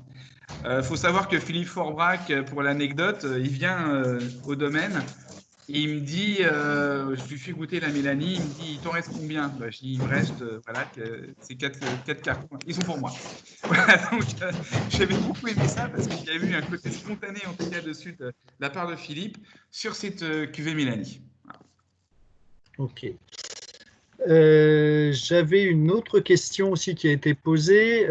C'est vrai qu'avec la période délicate qu'on vient de traverser, quelqu'un se demande comment vous avez pu gérer l'activité justement tant commerciale que viticole, on va dire, pendant cette période compliquée. Alors, d'un point de vue, alors je vais. Oui. Ouais, voilà. Donc, d'un point de vue culture, la nature continue son travail. Donc, notre équipe de culture a également poursuivi son travail. On a veillé à de mettre en place des mesures prophylactiques au domaine, donc au chai, et à avoir une personne une personne par parcelle. Je vais quand même préciser qu'on est un des rares domaines, je pense, dans le coin qui, fin janvier, a acheté plusieurs centaines de masques, du savon hydroalcoolique et des paires de gants. Parce que, justement, on a identifié qu'il y avait ce risque-là et qu'il fallait que notre équipe soit protégée. Donc, là-dessus, on a très tôt anticipé et mis en place des protocoles. Quand le confinement a été décrété, les trois personnes qui travaillent au bureau, donc 2 sont partis en télétravail, donc Morgane et puis la personne qui s'occupe, Audrey, qui s'occupe de la partie administrative et logistique. Notre comptable est resté sur place, comme ça il y avait une personne, et puis comme ça elle n'avait pas besoin de déplacer toutes ses archives, mais on avait une personne par espace. Et d'un point de vue commercial, là c'est beaucoup plus difficile. Parce que je vais parler déjà de l'export, à partir de fin février, début mars, c'était très difficile d'organiser de l'export. Et nous, comme on travaille aussi beaucoup avec la Chine, dès le mois de janvier, tout était gelé en termes de commandes avec la Chine, et ça l'est encore à l'heure actuelle. Donc on a un conteneur qui est en attente, qui est prêt, qui est en attente. Et pour tout l'export proche même, on a des événements qui étaient prévus à l'étranger que nous n'avons pas pu faire. Les événements qui étaient prévus en France, en général, nos dégustations, on les prévoit à destination des particuliers à partir de mars. Donc, tout a été reporté. Nos tournées à destination des particuliers ont été reportées, et par rapport au travail de Morgane Le Corvézier, toute la partie commerciale, café, hôtel-restauration, tout ça, c'est bien sûr gelé. Donc on essaye de mettre en place des tournées à destination des particuliers depuis la fin du déconfinement. On a une réponse favorable. Je pense que le principal frein est qu'il y a peu de réceptions à domicile, ce qui fait qu'il y a moins de besoin de vin. À destination des professionnels, c'est beaucoup plus difficile. Et là, on essaie de mettre à profit ce temps pour être en contact avec nos clients, être également sur la partie vraiment travail de fond, sur le logo et tout ça. Mais c'est vrai que sur des vins qui ont des profils de consommation jeunes, comme le rosé, le gamay, ça peut être beaucoup plus tendu si la situation vient à perdurer et qu'il y a un reconfinement cet été ou à l'automne. Là, ça serait beaucoup plus difficile. Et bon, je pense que dans tout problème, il y a également une opportunité. Tout problème professionnel, il y a une opportunité, et ça nous oblige à repenser nos façons de travailler avec nos clients, avec notre équipe. J'ai une question qui s'est posée, qui va un peu dans la lignée aussi de tous ces changements. Quelqu'un me demande, parce que comme tu as parlé d'un nouveau chai, visiblement, pourquoi avoir besoin d'un nouveau chai? Alors, parce que on souhaitait produire des vins directement dans le château de Celles-sur-Cher, avec la possibilité à terme d'avoir cette gamme qui porte le nom du château de Celles-sur-Cher. Or, en France, par rapport aux réglementations liées à l'INAO et à la DGCCRF, il faut que le raisin, le jus de raisin devienne du vin dans le lieu qui porte le même nom que celui où il va être.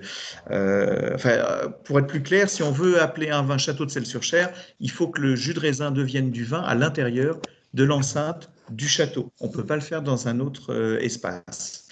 Donc, il y avait une dimension réglementaire, mais il y avait également, après, comme je disais tout à l'heure, dans tout problème, il y a une opportunité. On s'est dit, c'est l'occasion de se doter d'un nouvel outil et de repenser également notre méthode de travail pour que les vins qui soient produits au château soient totalement différents de ce que l'on propose, parce qu'il ne s'agit pas simplement de changer d'étiquette. Il faut que chaque vin ait son identité, voire même son univers. Et voilà. Et moi, je voulais, dans tout ce qu'on fait là, il y a une dimension personnelle aussi, que ce soit pour Morgane, que ce soit pour moi, ou que ce soit pour l'équipe et notamment Julien Lacolle. Dans ce que l'on fait, il faut qu'on aime les vins qu'on fait, qu'on soit fier du vin qu'on produit. Et voilà, il fallait vraiment que la différence soit marquée. Donc, cuverie différente, méthode de travail différente, environnement différent, outillage différent. Okay. Là, j'ai une autre question sur un peu le circuit de distribution, on va dire, et même une question très précise, puisqu'on me demande où on peut trouver les vins du domaine, notamment en Seine-et-Marne, autour de la région de Fontainebleau. Alors, allez-y. Allez-y, Morgane. Disons que, alors, trouver nos vins, c'est bien parce que c'est une question qu'on nous pose de plus en plus. Ça veut dire que le travail qu'on fait commence à payer, aussi bien les professionnels que les particuliers. Alors, pour l'instant, c'est compliqué, surtout en ce moment, de pouvoir trouver nos vins parce que certains cavistes commencent à réouvrir un petit peu. En ce moment, donc sur la Seine-et-Marne, non. C'est vrai qu'à part l'hôtellerie Babréo par la suite, mais bon, là, pour le coup, voilà. Non, pour l'instant, les réseaux de distribution, on nous trouve dans la chaîne de cave les VNB, et pas sur toutes les gammes, je le précise, parce que ça fallait que ça réponde aussi à l'image du VNB, à savoir une image assez jeune et assez dynamique. Donc, on a mis souvent des vins, que ce soit le Gamay ou le Touraine Sauvignon, voire même des méthodes effervescentes. Après, on a quelques caves effectivement sur Paris, dont la cave des Gobelins, pour lequel j'ai un affect particulier avec Monsieur Merlet, qui est un très très très très bon caviste. Il y a d'autres effectivement attentes mais c'est vrai que c'est un travail de longue haleine que personne ne nous attend, et ça c'est important de le signaler parce que on est une appellation qui est montrée souvent du doigt, Touraine Sauvignon. Dès qu'on entend le mot Touraine Sauvignon, ah non, j'en veux pas parce que il y a telle image. Chenonceau, très peu connaissent, où les professionnels commencent à s'y intéresser. Donc la plantation, ne serait-ce que dans des caves, c'est parfois pas évident, on nous attend pas. Alors en revanche, il y a les 3/4 du temps un très bel accueil. Et pour le coup, sur la Seine-et-Marne, non. Là, ça ne serait tardé. Malheureusement, c'est vrai que je suis seul pour le coup pour travailler sur l'Hexagone, et c'est bien. On a des demandes de plus en plus récurrentes. Pour le coup, là, on voyage beaucoup parce que, pour vous dire, on va sur Lyon, aussi bien Quimper, en passant par Rennes, en passant par... Là, une des dernières belles adresses qu'on va avoir et qui est en train de se finaliser, c'est Georges de Santos avec l'Antique Wine. Donc, il a adoré nos vins. Donc, voilà. Mais Seine-et-Marne, désolé, pour l'instant, non. On n'a pas. De toute façon, par contre, il y a possibilité... S'il y a... Oui, s'il y a des urgences médicales comme ça, on peut livrer à domicile. Voilà. Et je vous mets dans je vous mets l'adresse pour la partie pour les livraisons de particuliers sur le fil de discussion de la présentation. Morgane, vous pouvez peut-être mettre votre adresse email. Là, c'est pour les contacts plus professionnels à destination de tout ce qui est hôtellerie et restauration. Et comme ça, vous pouvez soit à titre personnel professionnels, commander et découvrir nos vins chez vous avec des amis, voilà, oui, parce que maintenant c'est possible. Et sinon, à titre professionnel, au travers de Morgane, qui peut vous fournir toutes les informations. Donc voilà. Donc là, je vous ai mis le adm@lait-souterrain.com. C'est la partie livraison à domicile. J'ai une autre question va mettre son adresse mail. Voilà. J'ai une autre question plus personnelle, Nicolas, pour toi. Donc, visiblement, il y a des personnes qui ont été impressionnées un peu par le parcours, la diversité du parcours, puisqu'au départ, je le rappelle, tu n'étais pas du tout issu, comme tu l'as dit très, très justement, l'une des dernières fois où on s'est vu, tu n'as pas grandi au milieu des vignes.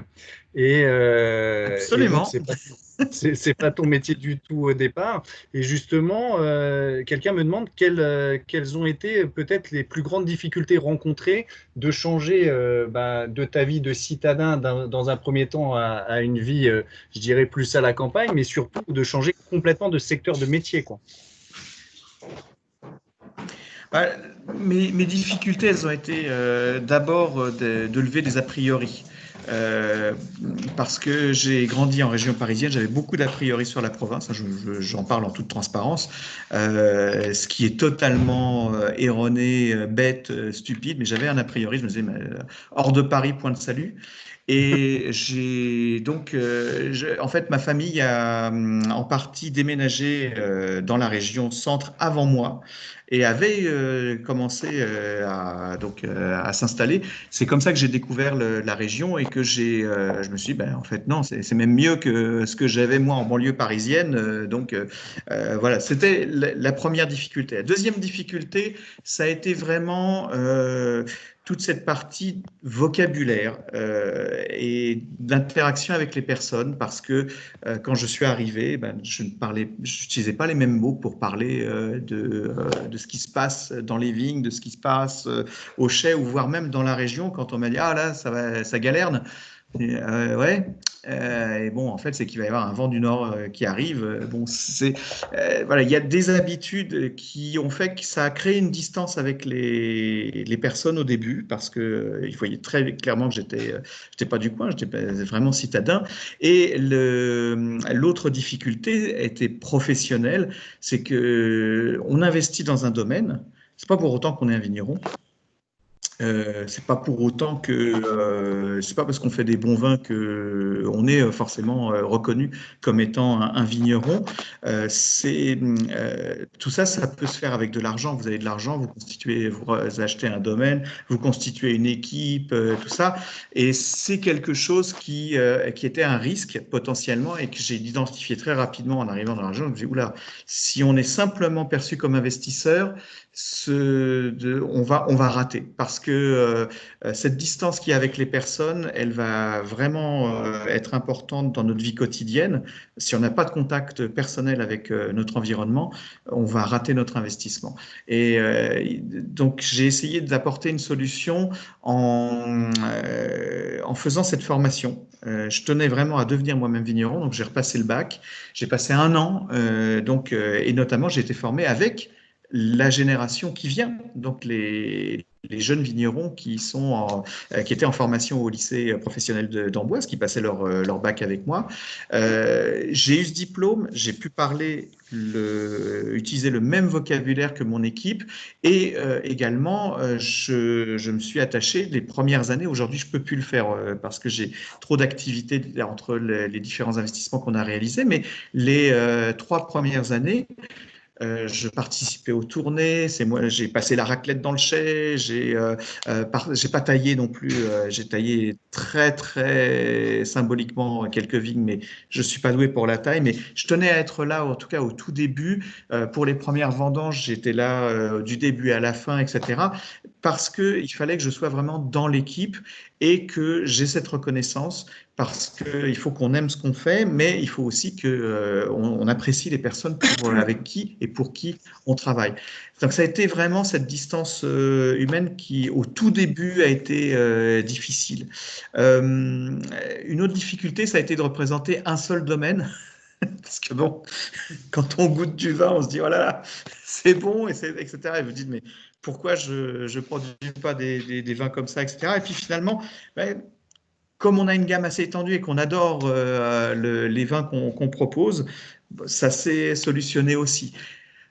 Aujourd'hui, je suis comme un poisson dans l'eau. Enfin, j'aime cet endroit, j'aime cette région. J'ai pas envie de retourner là où j'ai grandi, même si j'y ai aussi un affect. Mais voilà, je suis bien implanté et je m'entends très bien avec les personnes qui sont nos voisins, nos collègues, tout ça. Et c'est super. Je serai jamais totalement un vigneron, mais c'est parce que je suis pas né dans le domaine. Mais professionnellement, je pense que je le suis devenu. Et voilà, c'était pas simple. C'est clair. C'est clair. Il y a une question qui revient sur les effervescents.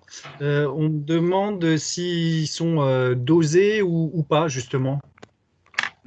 Oui, Est-ce ouais. oui. Oui, oui, ils sont dosés. C'est le champagnisateur donc, qui dose le vin de base. On envoie un vin de base. Donc on fait la vinification. On élève à peu près 3-4 mois un vin qui est ce qu'on appelle un vin de base, donc qui est moins dosé en alcool, donc qui est autour des 10-11 degrés d'alcool. On l'envoie chez le champagnisateur qui va mettre un dosage en fonction du besoin, si on veut faire un brut ou un demi-sec. Ok. Et question qui revient à la précédente, un petit peu, quelles sont les difficultés que vous pouvez rencontrer en tant que vigneron indépendant? Personnellement, je trouve pas qu'on ait des difficultés à être vigneron indépendant. On a des facilités, au contraire, à être vigneron indépendant parce que c'est très important pour notre image. Alors, il y a deux dimensions. Il y a la dimension vigneron indépendant parce qu'on est vigneron et nous sommes indépendants. Et il y a le label vigneron indépendant. Par rapport au label, ce n'est que du positif et il y a une équipe au sein des vignerons indépendants qui fait vraiment beaucoup de travail et un super boulot pour organiser des salons qui nous permettent de rencontrer des nouveaux clients, des nouveaux particuliers, voire même des professionnels qui sont vraiment des facilitateurs de business. Du point de vue du client, quand il connaît et qu'il identifie ce label, ça nous identifie comme quelqu'un qui fait tout du cep jusqu'à la bouteille sans passer par des intermédiaires, sans acheter la récolte, etc. Donc, c'est une dimension très positive. Après, dans la dimension je suis vigneron et je suis indépendant, alors on n'a pas le soutien qu'on pourrait avoir avec une chaîne ou etc. Maintenant, est-ce qu'on en a besoin? On est sur un travail qui est très artisanal et au-delà des avantages commerciaux que ça pourrait procurer, bon, on est en CUMA pour tout ce qui peut être matériel un peu coûteux et qu'on utiliserait ponctuellement, donc là c'est solutionné. Et d'un point de vue commercial, j'ai un bon ambassadeur, j'ai une bonne équipe commerciale à l'export, on a de bons partenaires. Donc, j'ai pas trop de problèmes à être dans un cas comme dans l'autre. Heureusement. Tant mieux, quelque part. Tant mieux. Et Oui. j'ai une question qui vient sur la gamme de prix, on va dire, parce que je pense que ça n'a pas été évoqué. Et c'est vrai que c'est une question qui revient de toute façon assez fréquemment, à Bien savoir sûr. un peu la gamme de prix de vos produits. Alors, on a une gamme de prix qui a beaucoup évolué. Là, on présente le domaine et son histoire, donc je vais évoquer quand nous sommes arrivés, on était sur une gamme de prix qui était autour des 5 euros la bouteille TTC, mais avec que des vins d'entrée de gamme. On a beaucoup travaillé pour améliorer la qualité des vins, etc. Et aussi beaucoup d'investissements qui fait qu'aujourd'hui, on a passé la barre des 10 euros. Et sur certains vins, on est, par exemple, sur le Touraine Sauvignon, on est à 19 euros TTC. Sur le Chenonceau, on est autour, je crois de mémoire, sur les 35 euros TTC. Parce que il y a un travail à rémunérer donc sur des investissements, etc. Et on a également fait beaucoup de sacrifices au moment de la vendange parce qu'on ne prend pas tout, parce que, etc. Et également une chaîne de prix, une structure de prix qui nous permettent de travailler avec des professionnels. Parce que quand on travaille avec des professionnels, il faut pouvoir proposer un prix professionnel qui permette au restaurant ou au caviste de réaliser sa marge. Et comme on travaille sur un milieu qui est donc un milieu de plus en plus haut de gamme, cette marge, elle doit être conséquente parce que notre partenaire, qu'il soit hôtel, restaurant ou encore caviste, a une prestation de qualité qui implique donc beaucoup de personnel, c'est ce qui coûte le plus. Donc, il faut qu'il ait de la marge pour son prix. Donc, le prix, pour répondre à la question, on est à 19 € TTC sur le Touraine Sauvignon, on est à 35 € sur les Touraine Chenonceau, en prix public, en prix, prix de vente conseillé. Et ensuite, on a un prix professionnel qui est bien moindre pour permettre aux professionnels de réaliser sa prestation. Ok. Et ce qui n'était pas possible il y a une dizaine d'années. D'accord. Ok. Et donc là, j'ai une question qui revient sur le château. Avec la partie médiévale, n'y a-t-il pas une opportunité de faire renaître l'Hippocrase? Les vins d'Hippocrase. Ah oui. Ah, je ne suis pas un fan d'Hippocrase personnellement. Je sais que c'est... Bon. Il y a eu une mode. Pardon, mais bon. Oui, disons que l'Hippocrase est, je pense, un vin, un alcool qui est très marqué dans le temps. C'est-à-dire que si vous êtes dans une fête médiévale, vous voulez de l'Hippocrase et il faut qu'on vous en donne. Maintenant, vous recevez des amis, vous faites un pot en entreprise et vous dites « Allez, je vais vous faire goûter mon Hippocrase ». C'est déjà plus compliqué, ce qui implique du coup une gestion des stocks, de production de stocks, etc., qui est plus spécialisée, qui est beaucoup plus particulière que celle qu'on peut faire sur du vin habituellement. Et après, également une dimension personnelle qui fait que ça freine aussi cette production à l'intérieur de l'entreprise, c'est que moi-même, je ne suis pas un fan d'Hippocrase. Et voilà, vous voyez, autant je suis devenu un fan absolu de Sauvignon, et c'est pour ça qu'on en a 3. J'adore le Caux, c'est pour ça qu'on en a 3 déclinaisons aussi.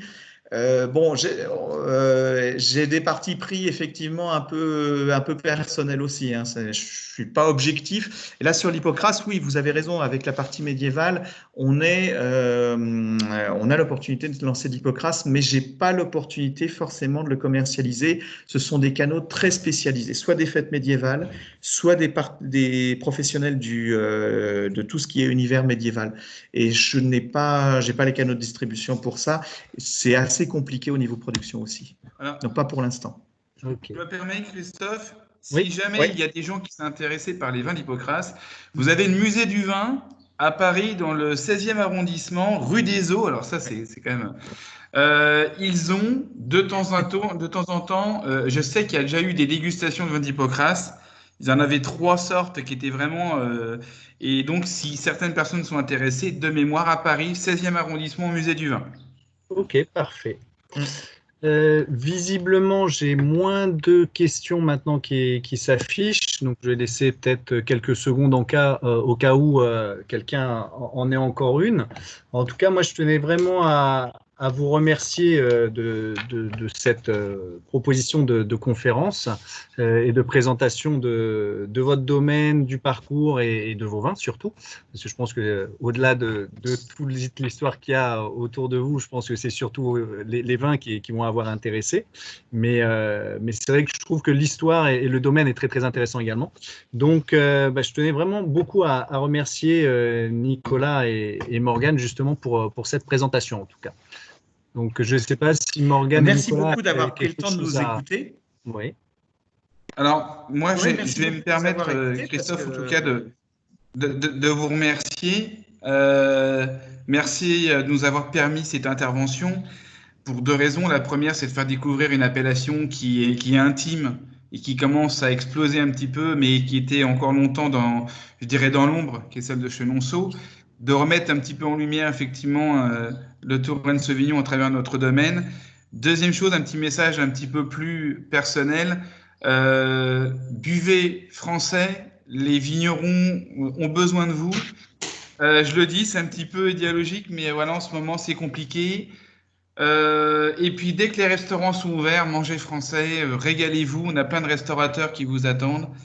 Et voilà, donc c'est un message je sais que on va bien se régaler tous ensemble. Et puis, je me suis à votre disposition pour toute demande. Venez au château, il y aura de nouvelles animations qui seront voilà, sur un calendrier à partir de juillet au sein du château de Celles-sur-Cher. Initiation à la dégustation, découverte les 3 visages du Sauvignon, les 3 visages du Caux, et initiation pour les enfants avec des jus de fruits, je précise. Voilà. Super. Nicolas, tu voulais rajouter quelque chose? Je tiens à vous remercier. Oui, je voulais vous remercier toutes et tous d'avoir pris le temps de nous écouter. Nous, on vit ça comme une aventure. Donc, c'est vrai que de pouvoir partager ça tous ensemble, ça a été un plaisir. Et effectivement, je rejoins Morgane sur cette dimension patriotique parce que nous, au niveau des vignes, ça va pas être facile. Au niveau de tout ce qui est restauration et hôtellerie, ça va être encore plus difficile et il faut que dans nos efforts quotidiens, on puisse soutenir toute cette industrie parce que c'est ce qui fait la richesse de notre pays et ce qui fait notre identité. Donc, merci déjà de choisir cette filière pour votre métier et merci également de prendre le temps de découvrir le travail, du travail de la terre, du travail du chai. Et ensuite, de soutenir toute notre activité à tous, de la vigne jusqu'à la table, jusqu'au client. Et vive la France! Je vais juste finir là-dessus parce que j'ai eu un petit mot d'une de nos formatrices au sein du CFA, qui a un petit mot très sympa pour vous, puisque c'est merci pour cette intervention, un parcours atypique qui démontre bien qu'avec du travail et de la détermination, tout est possible. Alors, osez les jeunes. Donc, je trouve que c'est un message très, très sympa. Osez les jeunes. Voilà, oser pour tous nos jeunes du CFA qu'il faut qu'ils osent se lancer dans leurs différents projets. Moi, je tenais à remercier aussi le CFA Médéric de nous avoir permis de faire cette intervention. Et encore une fois, Nicolas et Morgane, pour toutes ces informations, tout ce partage de passion et de travail. Donc, encore une fois, un grand merci à vous. Un grand merci à toutes les personnes qui se sont connectées et qui ont été intéressées par cette intervention. Et surtout, n'hésitez pas à me poser les questions directement via la boîte mail de façon à ce que je puisse les relayer si besoin. Et puis, je tiens à vous souhaiter à tous une excellente journée et un bon week-end, justement, et de bien profiter normalement du beau temps qui nous attend et continuer à bien prendre tous soin de vous en cette fin de période un peu compliquée. Voilà. En tout cas, à très bientôt à tous et puis je serai ravi de vous retrouver sur une prochaine conférence et une prochaine intervention. Et bonne fin de journée. Merci. Au revoir. À bientôt. Au revoir, à bientôt.